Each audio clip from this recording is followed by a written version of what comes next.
Yep. And Fire we're roll. live. Welcome to paraglidingtalk.com. I'm your host, Robert Michaels. Glad that you're here. You're on paraglidingtalk.com. I'm so excited tonight. We have special guest from Midwest ParaJet. Steve Reed and Scott Baxter are with us.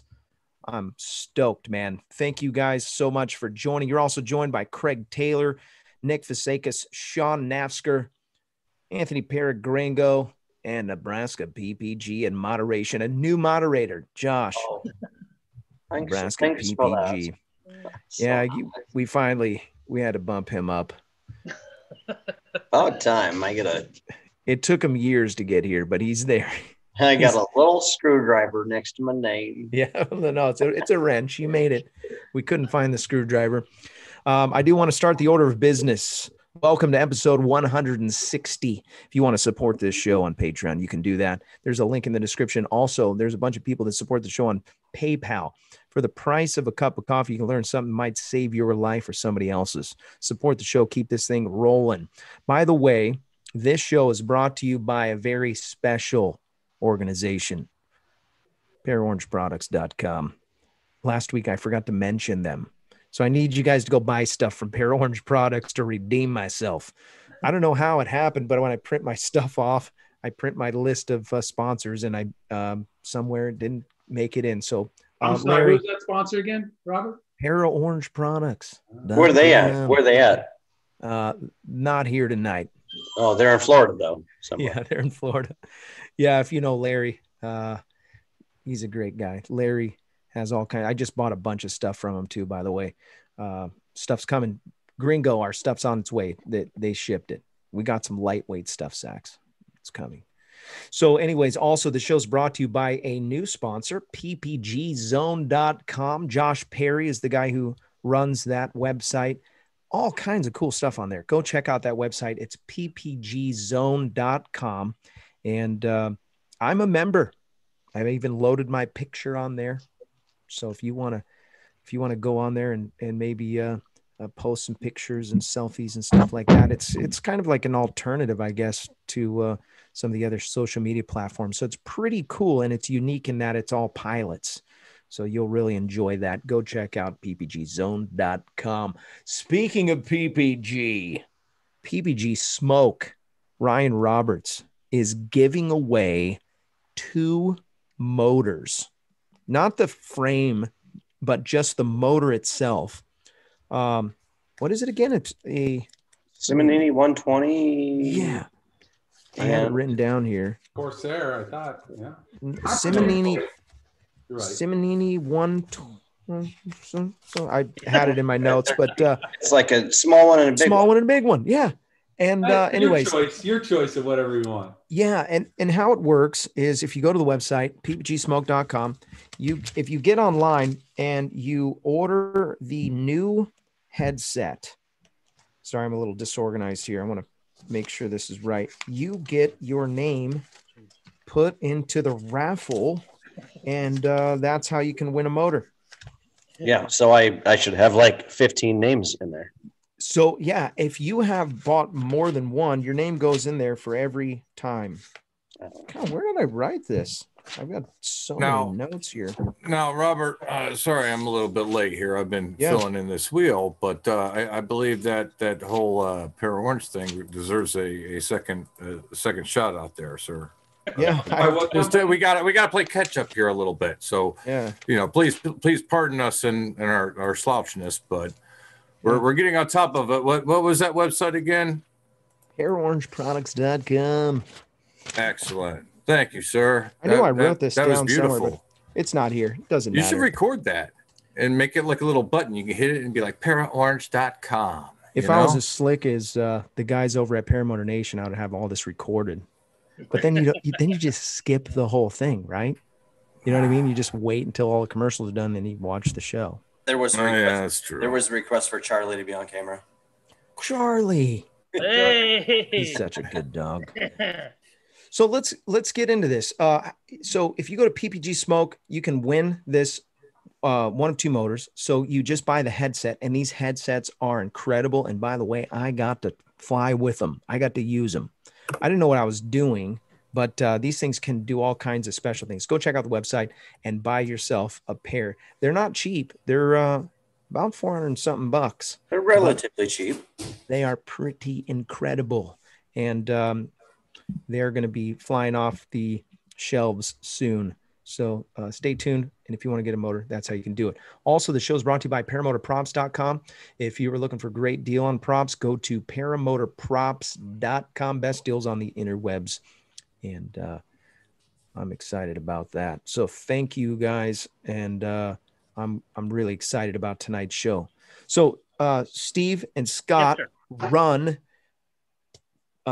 Midwest ParaJet. If you want to get a hold of these guys, by the way, info@midwestparajet.com. You can also find them on Instagram. They got some great pictures and some great videos. Steve was personally responsible for helping me to get a motor. And when I got my motor, he didn't just throw it to me and say, hey, figure it out. He actually helped me get it dialed in. We did the break in, and then he helped me tune it up just a touch, very little touch. Just a baby touch. Yeah, man. And it runs like a champ. I was telling him just before the show, just a little baby pull and one, and it's good. Fires right up.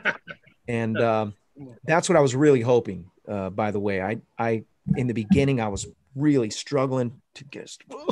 If he wasn't so good, he would have a better flying experience. He'd actually be able to fly more. But it's nonstop action with that guy. Yeah. That's true. Huh? He was just working the whole time. Well, you too, gosh. Josh. Same thing. I know. I kept Josh busy the whole time. That's okay. Well, while I was there. It's funny. At one point, it got to be where there was everyone kind of poking at us, and I finally said, okay, I'll see you in 15 minutes. I'm going to go fly for about 15 minutes, and I'll come back. When you see this wing come down, then come find me. Yep. Yeah. I kept on offering free rides for Josh. I'd be like, yeah, Josh he'll take you on a tandem for free. Come here. I know. I made like negative $300 that week. Yeah. It's like, go ahead, kids. Josh will take you. Oh, yeah. By the way, can I just say this? If you're going to go on a tandem with one of these guys, give them some money. Don't you dare go and just take a free ride. They might offer it, but they don't mean it. Well, it's you know what I'm saying? Really, you do. I mean, it is that way though. I mean, it's almost the coolest thing to be able to take somebody up and give them a ride. Everyone is just so freaked out and thrilled by, that experience. So it's almost like pays for it that way, but it's at least worth a beer. That's when it comes to home territory, we charge. When we're at fly-ins like that, it's like, I don't know. I usually charge this, but give me a donation. I don't care. Right. And that's what happened that one day when I disappeared, and it was gone to the other place, and I did like 4 or 5, and it was good.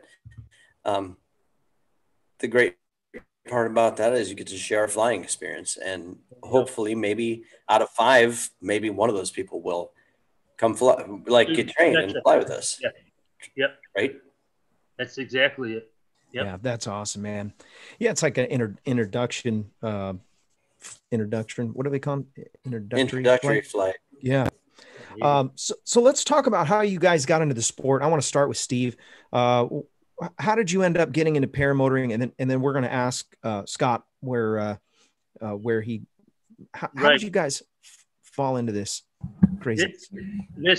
He was flying probably 3 years before I did.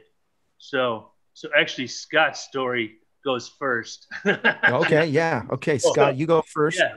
I started back in 2004, I think. Long time with Jeff Goins and some of those guys. Yeah. Right. Back then. But I had a nursery business, and I'm driving my tractor out in the field, cultivating my trees, and these guys and these crazy machines come flying over me, and they're yelling at me and stuff. And I'm like, yeah, I want to do that too. But it took me, I was the typical guy that took a while to do it. It took me 6 years before I finally said, okay, I'm in, Right. But that's how I started. Then luckily enough, there was a Nick Schulte's and a really small, grassroots school just down the road from me. So that's how I got into it in the very beginning. Who's your instructor? Steve and I have known each other for like 40 years now. Yeah, 40, man. Like 40, right? And we did everything together. We backpacked and hunted and fished and did all that stuff. And Steve had too many habits at the time. He couldn't quit. So he's flying, and he's like, "What's your problem, dude? Why aren't you doing this?" And I was like, "Well, I just bought a couple motorcycles, and I got too many toys right now. So my wife would shoot me in the face." Oh yeah.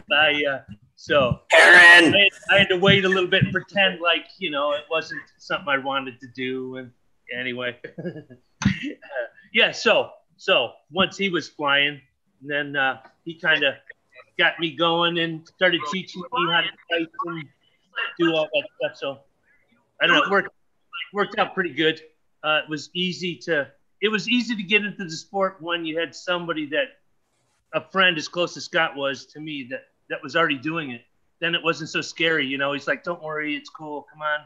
Because I would say intimidation is probably the biggest thing that keeps people from trying it. They're so nervous that, what if I don't like it, or what if I can't do it, or I think it holds people back. So I was lucky that he was flying let me use his stuff. And so what, though, Robert, but then how it progressed after that it was just me, Steve, and 3 other guys flying around the patch, right? We got tired of looking at each other flying the same place all the time, right? Yeah. So we decided we wanted to instruct, and that was like 7 years into it before I started. And then we wanted to build a group, and we're building a group, and it's just amazing all the people that we've built in our area, just like Josh is doing now, or some of you guys may be doing in your area. It's just amazing to see how many people are growing in this sport, and that's, for me, that's the fun of it. That's why I do it now. It's not as much the flying like it used to be. I'm hearing that. Group and hanging with people. More and more, I'm hearing instructors say that they enjoy instructing more than flying, and I have a hard time processing that because I'm still kind of new to it. Right. It's immediate though. Remember last year when you saw me at Salton Sea? Yeah. It was, you were like, "Oh, you went in instructor mode," and even though you're a free flight guy, that's fine. But I went to teaching mode when you took those flights, and that's just we can't help it. What are we going to do? That's why we only fly for at Salton Sea, maybe 45 minutes a day when everybody else is flying 4, 5, 6 hours a day. Yeah. That's why we don't get any flights. Yes. Bike Man Cody donated $5 to the super chat, and he said 5th annual Moonshiners fly in Johnson County Airport, Mountain City, Tennessee, August 4th through 8th. Later, dudes. Thanks for the shout out. That's a great way to advertise. You just throw $5 in the super chat. I'm a sucker for reading them. Every once in a while, one will slip through. The moderators didn't catch it, and I'm like, "Oh, didn't want to say that." We got some funny super chatters. So let's talk a little bit about the instructor road.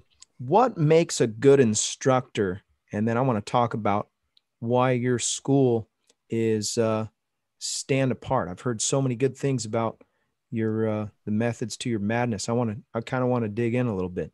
Okay. Let's see.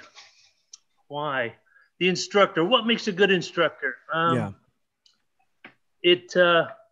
think for me, it's somebody that, well, I'll tell you what, I'll put it this way. When I first started flying, I had a whole different attitude about all the rules, you should get training, all the little places, where you could fly. I mean, the reason I think I got into the sport was the freedom of it, how awesome it was, right? But then once you become an instructor, you start to realize, man, people are watching you. You're an example, right? So everyone is looking at you as a leader. What I used to be able to do at a flying field or in front of at our home field, I can't really do that anymore because people look at you and go, "Oh, hey, what was that you just did? That looked awesome. Can I do that?" And you're like, "Oh, what? You were watching?" So So I think it takes somebody that looks at the sport with a bigger picture, a broader eye. And that is the beauty of this sport for what it is, and the danger of us losing it if we don't have people that can self-regulate and play that serious role and kind of reel people in a little bit without pissing anybody off. I think those are the guys that make really good instructors, because they're role models. Aside from being teaching people, it's not, for me, it shouldn't be about the money. It should be about the love of the sport. Like Scott said, the reason why we started teaching was to grow more people in the sport to fly with us. So I think for us, that would probably put the best light on it, is somebody that looks at it and understands the leadership role that it plays in the sport, and how we're kind of the guardians. You know, we need to be looking out for what we're doing as a group, and are we, you know, keeping in line, you know, kind of keeping people in check. Does that make sense, Robert? Absolutely. Yeah. Yeah. One thing I think there's a misconception about what we have in the sport here. Compare paramotoring in the United States to Europe, and you'll understand what freedom is. And how did they get where they are? Well, it's because they blew it. There were people that were doing things that they shouldn't have been doing. They crossed some regulations, and they made some people mad. And whether it's locals or maybe it's a air restriction enforcement, whatever it is, they blew it. And we don't want to be that. Right now, we're self-regulated, free flight and paramotoring. And that's the way I want to keep it. And that's a big part of what we do on the show and what we talk about. So consider that before you're just going to go and try to self-teach and go buy your gear off of eBay. Yeah. I mean, I think there's a bigger light on us now, don't you think, with the number of pilots that we see at these fly-ins now? I mean, when Scott and I used to go, oh my goodness, there was maybe one big fly-in when we started, because we were at the Salton Sea back 2008 when it was the Paratoys convention thingy out there. And there was a lot of pilots, but nothing like you see now. I mean, it's just crazy. And so the light is on us more, right? There's more people. You know, it's not huge. I mean, what are we? Maybe 5,000 in number. 5,000 registered pilots. Right. That's for free flight. Oh yeah. 5,000 registered with the United States Hang Gliding and Paragliding Association. By the way, I have to what do you think the crossover is now that you're across from free flight to maybe like 2,000 free flight guys? Or, you know, that's a great question. I would ask Russman that one. It's probably not as much as you think. I don't think so. Yeah. Maybe 2,000 out of 5. It's depending on where you live too. If you don't have motors, or I'm sorry, if you don't have mountains. That's it. Mountains for me are motors. Now I have a motor, so it's a mountain on my back. The mountains in Chicago and Nebraska are huge. Yeah. Well, by the way, we've always said that though, Robert. Was if we had mountains, I wonder if we'd have motors, you know, but we don't. So we have strings that we pull each other up there with. And a true addict will use both mountains and a motor. Right. Ken Stamey or Stammy, he donated $10 to the super chat. Thank you, Ken. Appreciate that. So hey, not to change anything, but when you made me when I got the blue wrench, my super chat donation just turned off, so I can't actually give any more money. Oh, isn't that? You're gonna have to unwrench me. Oh, look at that! Something happened. I don't know why he lost his wrench. Right. So weird. Anyway, did you? You're trying to give money on there? Don't do that. No, I wasn't. I was just looking. I'm like, oh it's gone. Oh. Well, I've got the pop-out chat on. That's not how moderation works, Josh. I'm sorry, buddy. Just because you get a blue wrench doesn't mean you donate everything, bub. I was like, I'm trying to get all the other 121 people to take my spot and give you some money. Yeah, that's crazy. There's 122 people. Yeah. Wow. That's good. We got 80 in the wheels so far. 80? We're Real only quick, at 20 minutes. Yeah. Is my name on there twice? That's good. Speaking of the locals, we've got our local, if you're in San Diego, we have a sponsor, a newer sponsor, American Allied Drains and Plumbing. If you're in the San Diego area and you're in need of plumbing, American Allied Drains and Plumbing is your company. Mention Paragliding Talk and you get a 10% discount on your services. The number for them is 844-777-9055. And you give them a call. They will help you out. Also, this show is brought to you by Nebraska PPG. Josh Bowden runs a school in Nebraska. If you're interested in getting some top-notch training, you can sign up with Josh and his team today. They're taking names today, folks. Subpar training. Yes. You want mediocre training? Mediocre training. Just okay training. Yep. Yeah, that's awesome. Alejandro, thank you, Alejandro, for donating $10 to the super chat. You are amazing. And Nebraska Paramotor figured it out. I don't know who that is, but thank you, Nebraska Paramotor. Absolutely, bro. I had to pop out of the chat. I had to take the pop out of the pop out. Okay. I like that. That worked out good. And Ron Wallace was for $4 too. Oh, wow. How did you see that before me? That popped up right when you said it. Thank you, Ron Wallace. I'm super Ron fat. Wallace? I appreciate that for your contribution. Dave Ruff got my paramotor smoke system finally. Oh, nice. Yes. That was a long time ago. Well, that was Christmas.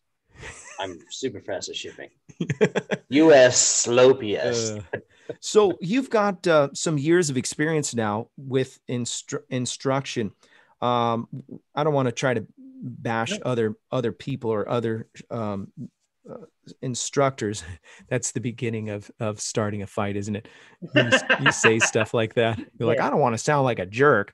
DP donated $5. Bradley Beck donated $4. Fly My PG, Mike Cotter, one of my favorite people, donated $5. Thank you for your contribution. There was something I learned when I was young. Yeah. But always changes a sentence. Yeah, it does. I loved her, but Here we go. We're gonna go to the after show and talk about that. I know where you're going with that. No. I'm just saying. So, but always changes a sentence. I want to ask, what is the most important thing about running a school for you guys? The most important thing. Yeah. Integrity. I don't know, being honest with your students, I think, and being giving good instruction for sure, right? The most important thing about running this school. Yeah. It's a valid question because some guys it's money. Some guys it's, well, I want to create super students. Some guys it's, I just want to be in the game. What do you guys do it for? It's not money or fame or notoriety for us. It's putting out a good quality student to protect our sport. Yeah. I think that's if we don't represent well, just like we were talking a little bit earlier, our sport's going to go nowhere. It's going to be regulated by the FAA if we turn out half-assed students. Right. That's where the sport's going to go. So the integrity of us as instructors, putting out quality students is really important. Whenever there's something that a student or a pilot does wrong, the first question out of the people's mouths is, hey, who's that guy's instructor? Who taught that guy? Right. So whenever we sign off on somebody, you got that guy under your belt for the rest of your life, So something else that always seemed like came into play. Knowing your limits, right, and knowing what you're capable of doing. We give students that that are challenging. I mean, seriously, like, Scott and I will talk, and it's like, this is not going to work. What do you think? I don't know. You think we'll be able to train this guy? And we always come to the conclusion, as long as they are willing to put in the time and effort, then so are we. So some guys take longer. So we realize that, and so we don't shortchange them and say, hey, we don't have enough time to do it, which is okay. I mean, I'm not saying there's a problem with telling people you don't have time to teach them. I'm saying that if you step in and tell somebody that if they have limits or things that they have to do, you'll stick it out as long as they do. You can turn someone into a pilot that never thought they could be. And I think it puts me into the other part of why we do it. And the reward of it is just that it's not the easy guys. It's the guys that you teach that it changes their life. When they solo, they're in tears. I mean, like grown men in tears because you've changed their life. And I'll tell you what, it's crazy cool. Yeah. When you can see somebody that, I don't know, you want to label people, but a geeky dude that never went outside and didn't do much of anything. And the next thing you know, you're teaching them how to do this. Like for them, it's an extreme sport. They're like, step out of that box. I could never do this. Step out of that box. Dude, it's so cool. It is an extreme sport for sure. There's no doubt about it. That was Robert at Salton Sea. He was all cheese. After he flew that motor, he was all cheese, just grinning ear to ear. I'm still jacked up. I even brought him an extra prop because I thought he was going to break it. But you did? I did. Oh, thank you. I almost broke it. I'll tell you another good one. Here's something else that kind of is interesting. We taught a guy that had a prosthetic leg, right?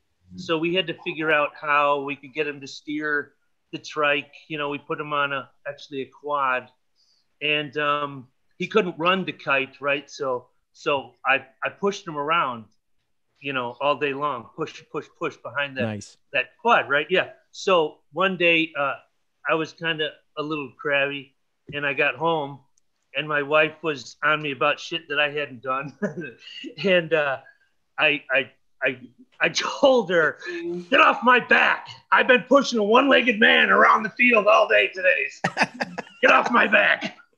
So it was, you know, but those are the kind of things. Like, it's funny, but honestly, it was wild. I mean, the guy came and said, we taught him with his son, and the two of them are flying together now.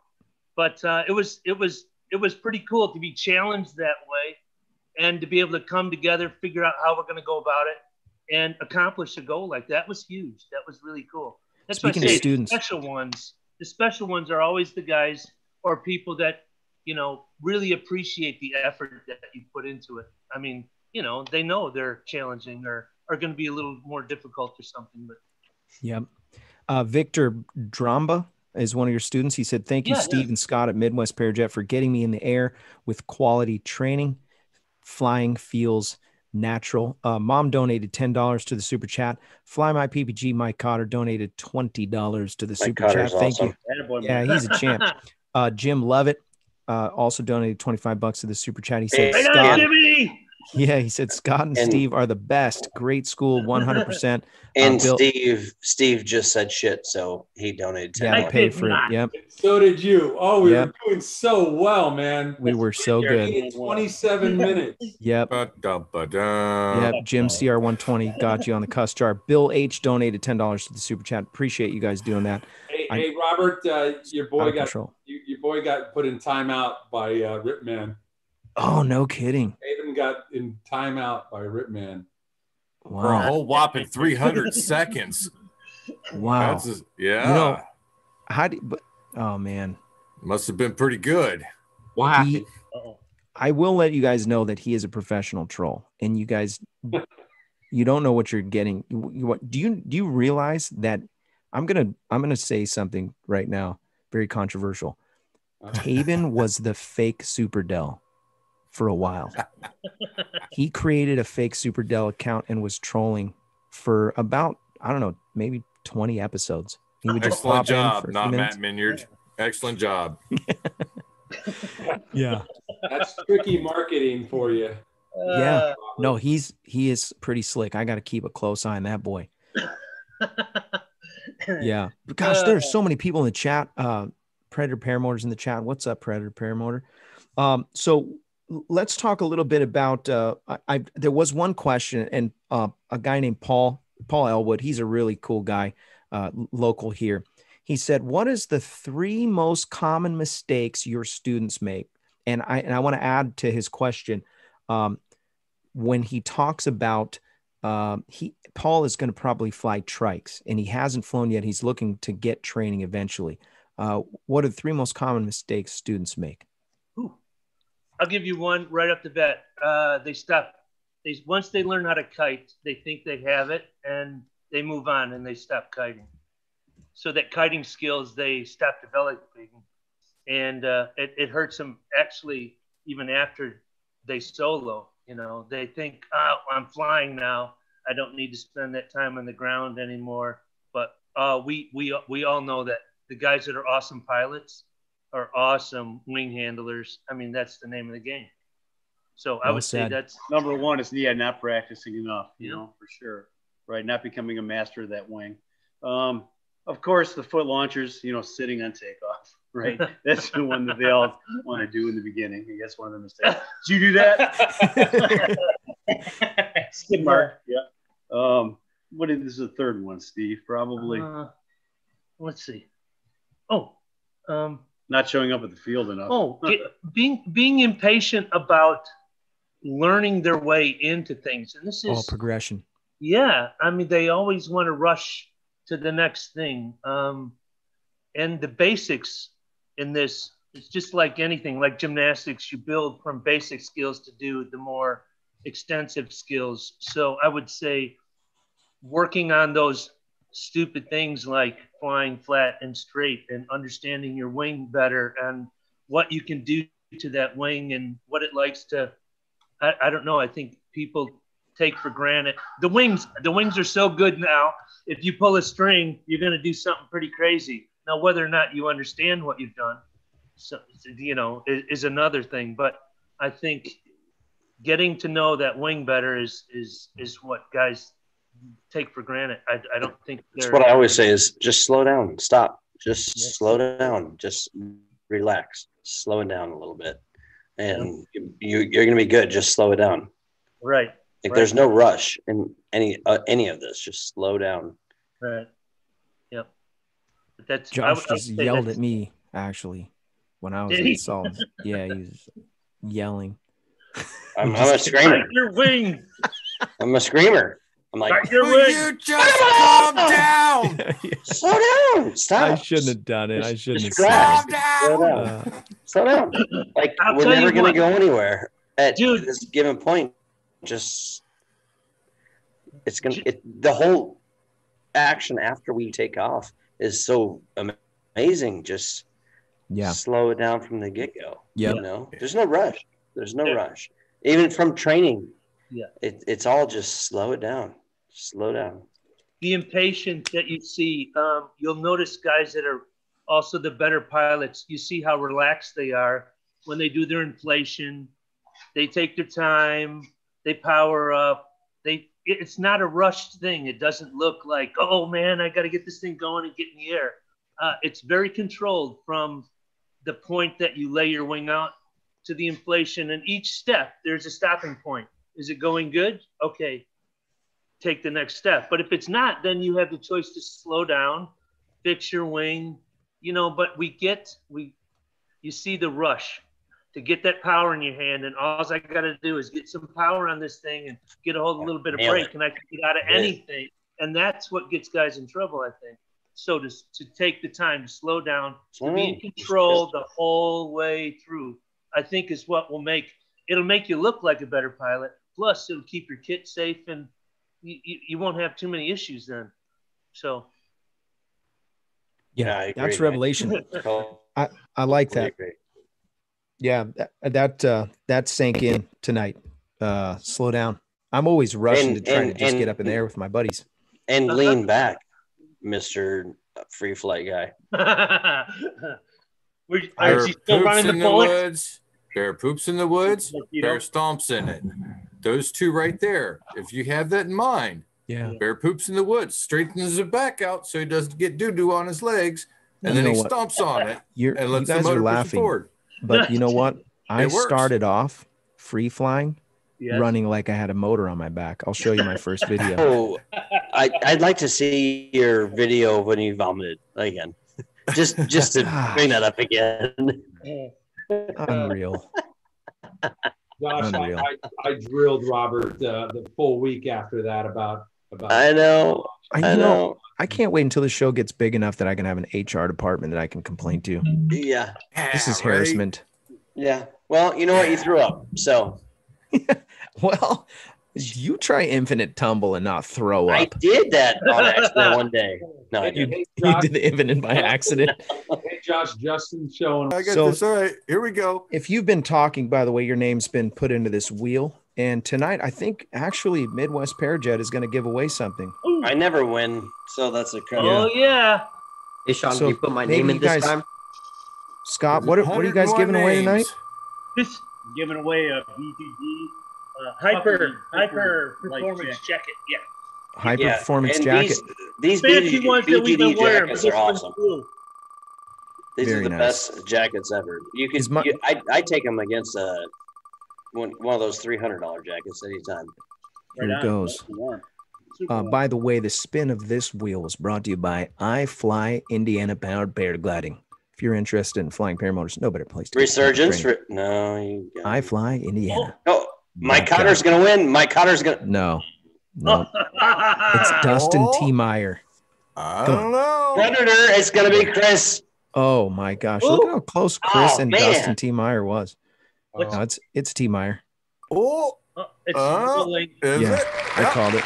Boom. Dustin T. Meyer, congratulations. Win a winner chicken dinner.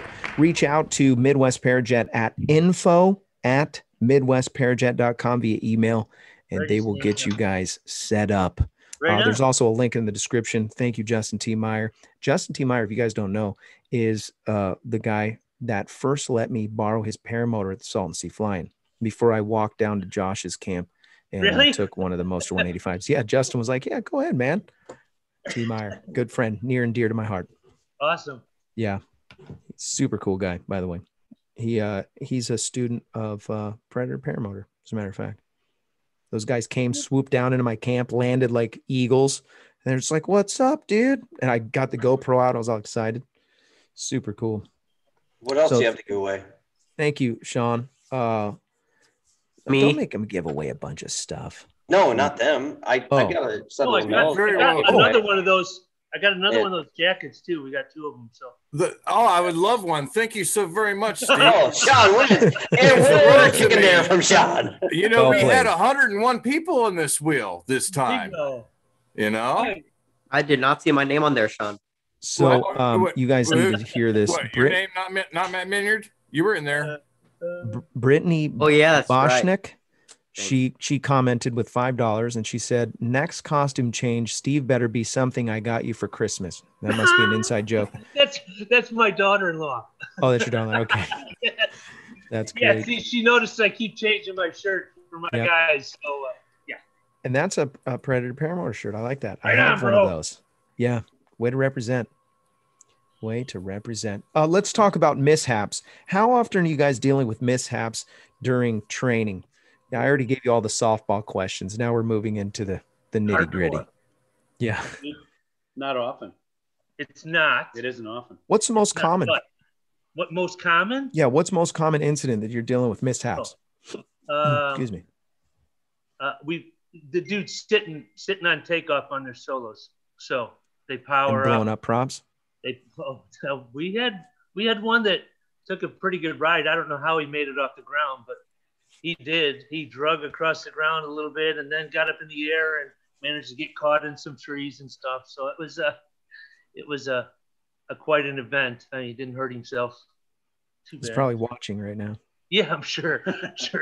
But it's one of those things. It's really amazing what happens to some people's minds because he had no idea that anything had gone wrong. He was like, what do you mean? I was scooching along the ground at full throttle. He just, I don't know. I mean, the adrenaline or whatever kicks in, but I would say that's probably the most common one. They feel that little bit of lift. They jump in that seat. Scott started actually. If that happens on a steak dinner, remember? Yeah, we bribe our guys every once in a while. You know, I'll buy you a steak dinner if you don't sit on takeoff. Things like that. Yeah, and you know what's funny? They still sit, even with that in their mind, man. We even got guys that like, oh, darn it. Well, sorry, no steak for you. Then we take it for kidding. Yeah, that's me for sure. Little scuffs on the tow rig. I think that might be a mishap. You know, when a guy sits on tow or something like that. But for the most part. Good way to get them out of it, because when they tow, they sit on the toe even. It's like, remember when you did that? Don't do that again. Right. Yeah, I did it with free flight too, and that's a pretty big no-no when you're on the cliff's edge. Right. Robert, when you get into a no-win situation, I know you're in San Diego, but when you get in a no-win situation, I know that you like to sit, but when you do that, you're going to have to be like, Bowden, I need another prop, and I'm going to be all sad about it. Oh gosh, I'm so scared. Yeah. And I'll charge you double. I'll charge you double, which is fine. But you markup cost. The classiest way, I always say, the classiest way to fly is to foot drag out of it. Yeah. You know what? That's the best way to get off the ground. Foot drag out of it and make sure your feet are always, because you never see a plane pull their wheels up before they're off the ground. Dustin just gave $20, by the way.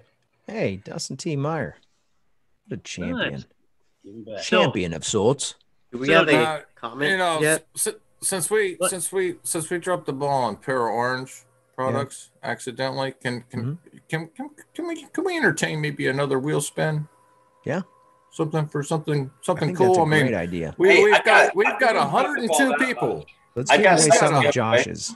Now we've got some of my stuff. We've got 102 people that have entered into this chat that have been in here this whole show. There's 131 and we've got some people. Fantastic guests here. All right, spin it. Yeah. Let's do that. All right, here we go. What are we giving away? Yeah, I don't know. What are you giving away, Josh? Sean just wants another chance. Let's pick something of mine that's not motor included, because. What? Here's all the lovely names of all the individuals here. I think that if a bunch of people gave $5, I maybe would give away a prop again. Whoa! Like Christmas. Oh. I don't know. So should I hold off on spinning this wheel or what? Well, how about this? I've got a package of lamels. We'll give away the lamels right now. Boom! There you go. Ready? Yep. For lamels? For the lamels. All right, here we go. Spin it for I'm always lamels. interested to see what happens. Here we go. And you know what? I've got a smoke system I can give away too. Oh my gosh, is my name in there? Yeah, everybody's name's in there. Where's my name? Find my name. Tabin, make sure your name's in there too. Tabin's name's in there. Okay, good. I think my dad like it. My dad's name is in there too, but he would probably make me pay for it. Everybody is in there that has been in the chat. All right. Mom, if you win, I get this. Oh, you just passed Nebraska. There's Tabin right there. See? Here it comes. Oh my gosh, my name. It's going to be like Roy Matthias. It's going to be Roy. Oh my gosh. Roy Michaels. Oh, you can't trust the Michaels. Close. Darn it. Oh. Charlie Walsh? No. Oh, Frederick? So close. Grandpa almost got it. Frederick. Yeah. Oh, just missed it, Frederick. Rock on Montana, maybe? Yep. Oh yeah. You've got the most jacked up wheel spin, but it's amazing. It's so fun. Rokon, Montana. Congratulations, winner, chicken dinner. No, that was Lamels, correct? That was for the Lamels. Yep. If you don't want them, fine. We'll give them away next week. But how about a smoke system too? Why not? Oh, okay. You ready to spin for the smoke system? Yeah. You guys are out of control. Here we go. Smoke system. I expect donations to the show. There we go. Absolutely. He said he expects donations to the show. Insane. You guys are amazing. Insane. What Ken Stammy donated $10 more because he donated earlier. He said, put me in. Watch him win. Here we go. Who's it going to be? By the way, this show is brought to you by Lone Star Paramotor. If you're in the Lone Star State of Texas, reach out to Ron Turan and his team for world-class training at LoneStarParamotor.com. You don't even have to wear a mask in Texas. Not anymore. Nope. Lone Star. Oh, custom cars. That might be David Wolf. Oh, man. Oh, it's going to go right just past David Wolf. It's Alejandro. Uh-oh. Alejandro Cortez. David Wolf doesn't need anything anyway. Still rolling. Maybe Sarah Ellers. So close. Alejandro, he donated to the super chat. Perfect. Well, congratulations, Alejandro. The rigged wheel that I didn't. You just won. Not aware. But he won the smoke machine. Congratulations. I want to ask a couple more questions since we have such incredible guests on the show tonight. I mean, this thing is cranking 130 people. I haven't seen it this good since I don't know when. Like Christmas time. Yeah. And it's not freezing, so there's no excuses. I usually say when it's freezing, everybody's stuck at home. Let's talk a little bit about choosing equipment, wings, motors. There's a lot of chatter right now about people buying wings that they can't handle and don't necessarily need. And so maybe talk a little bit about that and talk about your choices and maybe go from beginner to intermediate to advanced. Yeah. I'll tell you, I think the wing choices now. I mean, when Scott and I first started flying, the advancements in the wings from then to now, wings and motors are incredible. I mean, I don't know. I don't think you could get a bad wing. So anymore? I think all those. Honestly, I mean, anymore. I feel like you're right. Yeah, there's like. Right. They're all super bad. Good choices. I mean, so it falls into the little incremental things that each wing, maybe the way it handles or brake pull or whatever. But I think this problem or thing that people talk about with using wings that are far more advanced than what the students are, they seem like they save people a little bit more. I mean, even the advanced wings are so good that. Well, they're better than the pilots, I always said. But I think it falls to the responsibility of us guys that are selling wings or representing the manufacturer. We have to do a better job, I think, of not being afraid to tell someone, look, you're not ready for that yet. Just everyone. Well, I shouldn't say everyone. That's too broad range. The concern to sell a wing to make money seems like it might get in the way a little bit more than what it should. I mean, everyone's in the business to make money, but I think we have to know our limits and be able to say, you know what, it's not the wing for you. It's just not. So why don't we take a step back? But I'd be willing to say, okay, if you want to fly that wing, here, I'll step in a little bit and give you some guidance, tell you what you need to do to be able to fly that wing. I think that's a good avenue to go. But I just, it concerns me. It really does. I don't know if you notice that of flying anymore. And I was thinking about this earlier. Look, when I went to the flyings before, go to fly some of my rad flying, right? And I'd get up there and I'd pull big ears and fly around with big ears, and show off. And, that was my hot trick. Now when you go to fly-ins, barrel rolls now are boring. If they are infinite tumbles now, then why go up there and throw down? Because we push each other. I think we keep pushing and pushing. And the thing that I think we're missing out on is the fact that it's so cool just to get up there and cruise, and fly with your buddies and see stuff. And we get caught up in the fact that, well, that we want to do these cool tricks. And it falls back to even having your students watch you as an instructor. When I get out there and fly at the Salton Sea and you screw around and you play really hard, then the other dudes that are there want to do the same thing, but they don't know, are as aware of things as you are maybe. Do you know what I mean? There's a danger in the fact that we want to show off our skills, but we have to be careful because, again, I mean, people that know you and look up to you, I mean, the first thing they're going to want to do is, dude, I want to throw down like that. Awesome. Throw down like you do. Yeah. So I think that's a real concern that we need to think about. And I guess it's pretty natural that it goes that way. But I think with people, kind of pulling guys back and saying, hey, before you decide to do that stuff, let's get you in a sieve or something. Let's get you a little bit more straight. For sure. You know what I mean? So I think that would help things.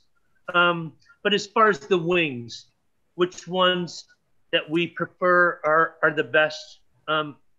We represent a wing company, but I will tell you, I run. You can say what that is. You're fine to no, tell us that's what okay. you sell. That's not Bruce Goldsmith design. Yeah. Nice. But what I guess my point is that in the beginning it was upsetting to me. Like, dude, you didn't fly this wing and think it was completely awesome? What's the matter with you? You know? But they liked some other wing for a different reason, or didn't see the same thing that I did in the wing. It's truly amazing how many different awesome wings there are in each category. These wing companies are making some really great wings, man. You almost can't go wrong. So with good guidance from peers or instructors, I think it would go a long way. I think it would go a really long way to be able to keep people a little bit safer and to take the time to just, kind of keep things in check a little bit. So Robert, your initial question was, I think if I'm getting the gist of it was, hey, there's hot wings out there and we're putting it in the hands of some of these guys that aren't experienced yet. Is that kind of correct? Right. Yeah. So how do we control that? I guess it's not a control thing. It's a suggestion. And I think good instructors do that, right? And good peers and just in general, we got to make sure these guys are ready for these wings so they don't hurt themselves, So if they hurt themselves and too many people hurt themselves, then, everybody pays in the end by more regulation on us, So Scott, you're 100% right. 100% right. So, Robert, how many wings of mine did you fly? Other than 3. All of them. So you flew the Pegasus, and you flew the Carve. I flew yours. And mine, and my other mine, and then my other mine. Yeah.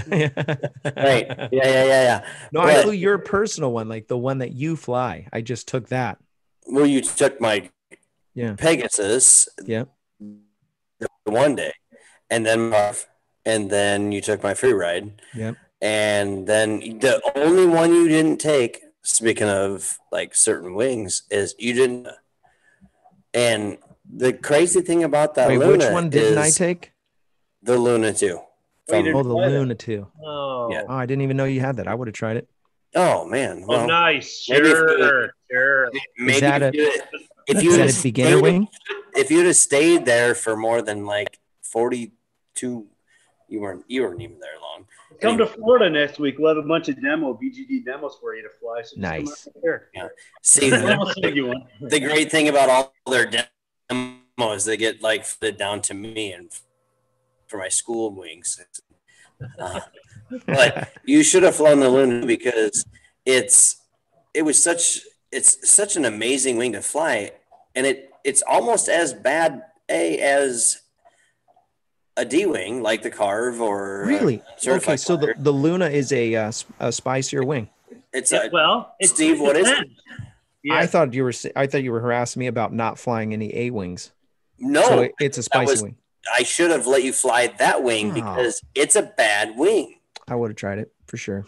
Yeah, well, you know what? If you would have stayed there longer than a day, then I've got an 18 meter right now that I'm borrowing from Ross Gas. Now, understand. I mean, the things about these wings that make them, I don't know, so awesome or safer, right?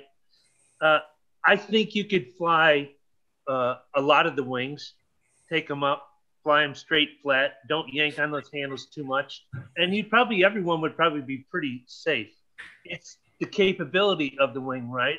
So if we make a mistake or we have someone with heavy hands pulls a little bit harder, some of these wings react very quickly, and it takes a counter action to come out of it. So that's where the danger falls in. But as far as like having a wing wash away or something crazy like that, it's really not that stuff anymore. Now the spicier wings that we used to fly in the very beginning, I'll tell you, that was always kind of like something that you had to watch. I mean, frontals and stuff or asymmetricals were more common, especially if you got into some heavy maneuvering.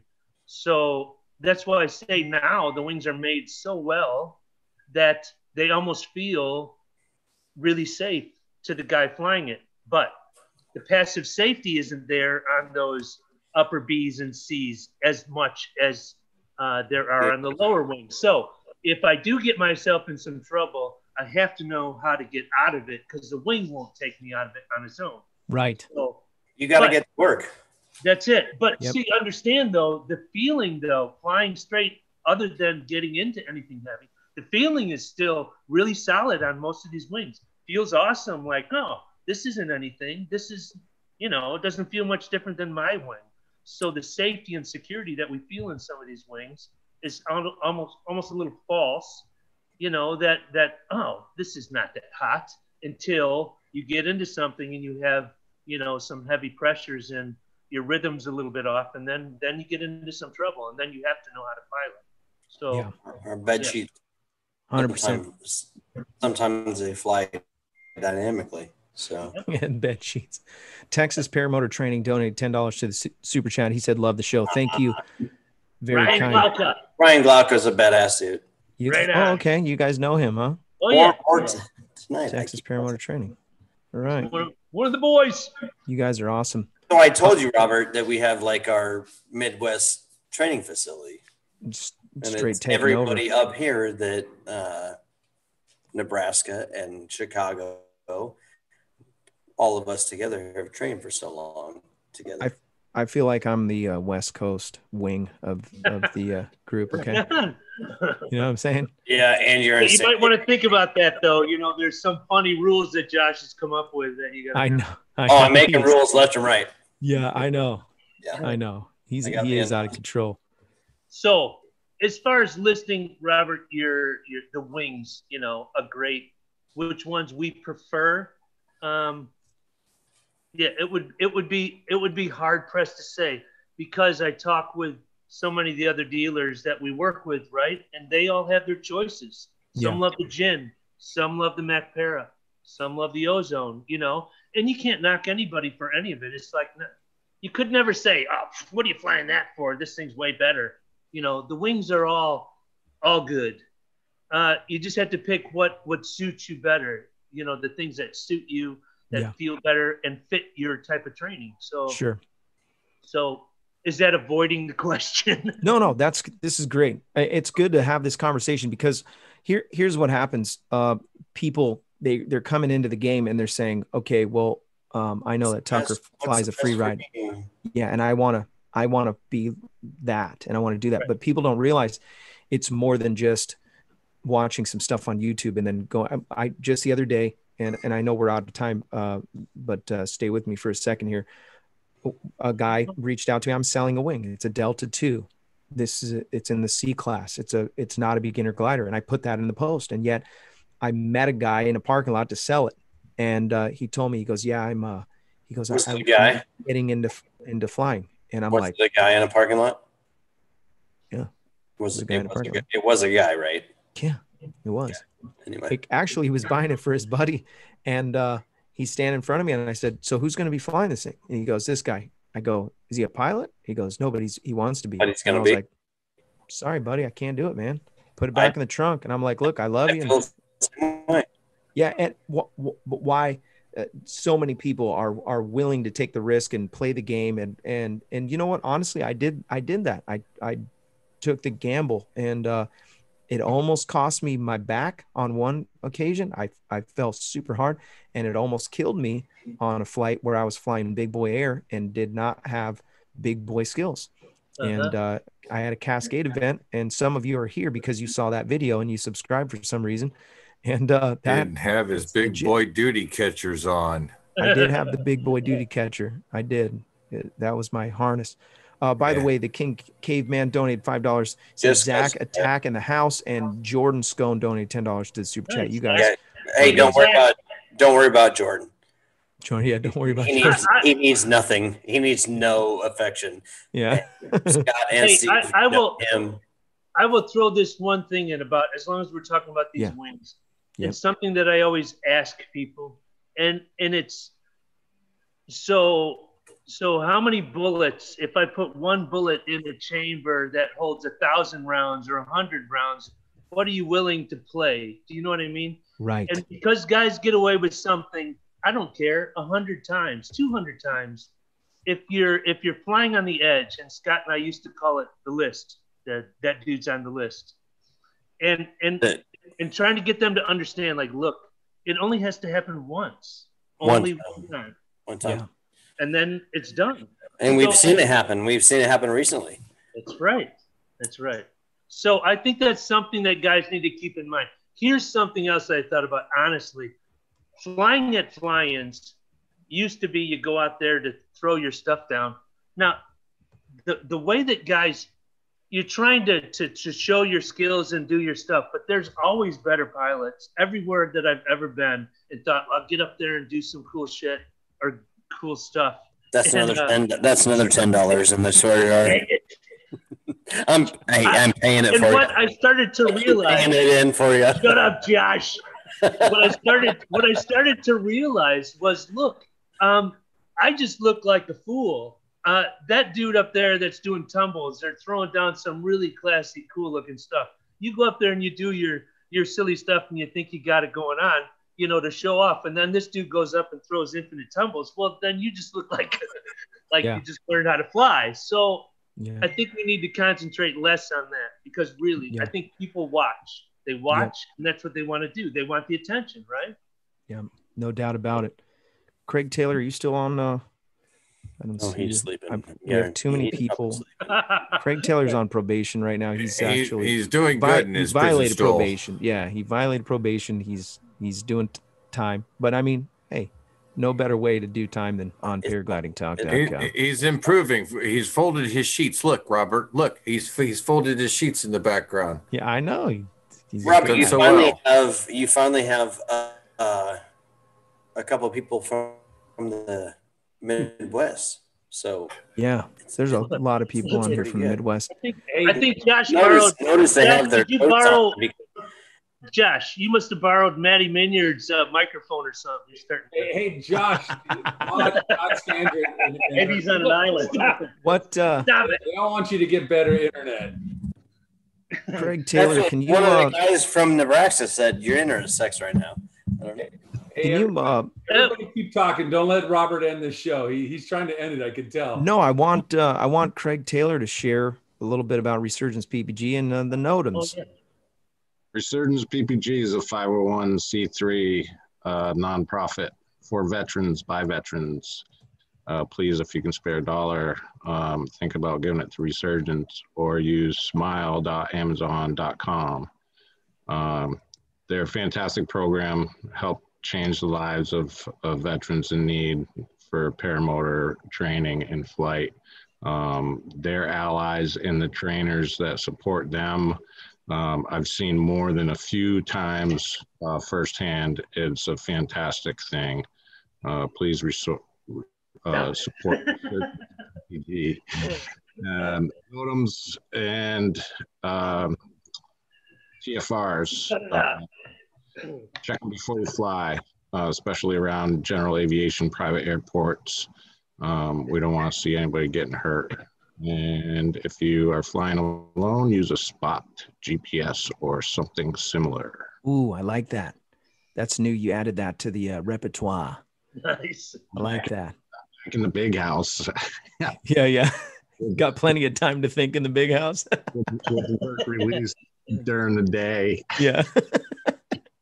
It looks so real. I've actually had people say, how did Craig end up in prison?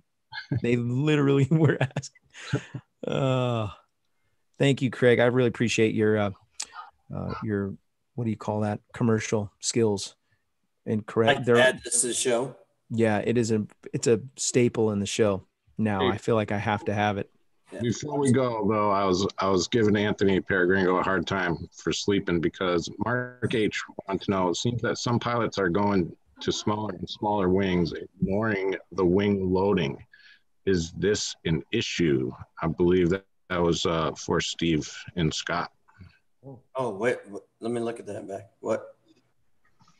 Well, I'll tell you, the size of the wings are getting smaller and able to hold. The weight limits on the wings seem a lot higher for a lot smaller wings, doesn't it? I agree. Yeah. So flying. So is it an issue, somebody ignoring the manufacturer's specs and then just going down a size? Right. Wing? Yeah, maybe in that respect, I would say. You can fly 16 meter when you're 185 pounds with a 80-pound motor. Okay. Right. I don't think the wing is going to wash away on you. The danger falls into the skill level of the pilot being able to handle the faster reacting, more dynamic of a heavy loaded wing. So I don't think Shannon Michaels would have a problem with me saying he ripped a free ride in half doing SAP. Right. Whoa. So that's crazy. He ripped a free ride and had to go to blanket, he had to throw his Monterey. So we got to think about wing loading at that point. What are our wings loaded to 5.25 Gs at a certain weight? I don't know. Brace yourself. Well, we're going to go to the after show. Thank you guys so much for your contributions. Absolute insanity with how many people were watching. You guys are the reason for the show. Thank you so much. If you want to go check out some of the other episodes, go to paraglidingtalk.com. And there's episodes all the way up to 160, and you can go and enjoy those. Maybe you want to listen to it on a podcast. They have those too at paraglidingtalk.com. Links in the description. Please go check out our friend's website. And I wrote it down. It's midwestparajet.com.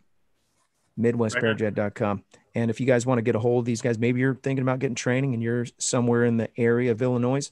It's the best in the business up in the northwest, up in the north. Really nice. Period. Yeah, and it's freezing cold right now, but it won't be soon. Though. Hey, we're full on right now. Are you guys serious? Oh nice. Yeah, no, we got tough guys here.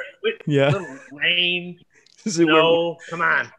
Me and Gringo over here, it was like 60, and we're like, I can't feel my hands. Oh, it was 72 degrees today. Yeah. Well, I've got a guy up in one of the instructors up in Wisconsin, and he hasn't stopped all year. He stopped when it was 20 below, but I think that's it. That's a hardcore. Yeah. I'm telling you, man. That's brutal. Yeah. Well, you guys are amazing. We're going to go to the after show. If you want to join the after show, put a link to your email in the description. We will send you an invite. If you're one of the supporters on Patreon, PayPal, or the Super Chat, that's how you can get into the after show. You don't want to miss it. Paraglidingtalk.com. If I don't see you in the air, I'll see you on the air. Thanks for watching. Have a great evening. Folks, see you guys. Thanks, Steve. Thanks, Scott.